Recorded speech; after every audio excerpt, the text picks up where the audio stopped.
ஓம் சாய்ராம். என் அன்பு குழந்தையே, உன் வாழ்க்கையில் பிரச்சனை வரும்போது உன் மனமானது சற்றென்று பதற்றமடைந்து விடுகிறது. அந்த பதற்றத்தில் எந்த முடிவும் எடுக்காதே என்றுதான் உன் சாயி சொல்கிறேன், கேட்டுக்கோ.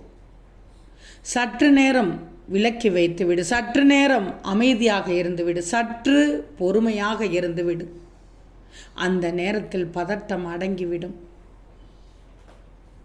அந்த நேரத்தில் மனதிற்கு சற்று ஓய்வு கொடு என்று தான் சொல்கிறேன். அந்த நேரத்தில் ஓய்வு கொடுக்கும்போது நிதானமாக யோசிப்பாய். ஏதாவது எடுத்தமா கவுத்தமான்னு முடிவு பண்ண வாழ்க்கை ஒன்றும் நீ நினைப்பது போல் இல்லையே.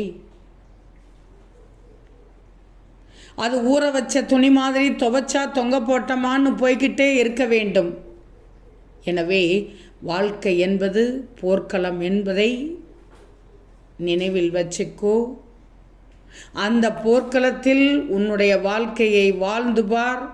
அது வசந்தமான பொற்காலமாக இருக்கும் என்று நம்பி உன் வாழ்க்கையை வாழ்ந்துவிடு. உன் வாழ்க்கை உனக்காக. இப்படி இருக்கும்போது கலகம் என்பது எதற்காக? கடமை என்பதை மட்டும் கண்ணில் வச்சுக்கோ. கவலை என்பதை மண்ணில் புதைச்சிக்கோ. உண்மை என்பதை உன்னில் வச்சுக்கோ. உணர்வு என்பதை உள்ளத்தில் வச்சுக்கோ. உயர்வு என்பதை உயிரில் வச்சுக்கோ. அடக்கத்தை அள்ளி வை, ஆணவத்தை தள்ளி வைத்து விடு. நான் சொல்வது புரிகிறது தானே? வெற்றியை மட்டும் தக்க வச்சுக்கோ. ஓம் சாய்ராம்.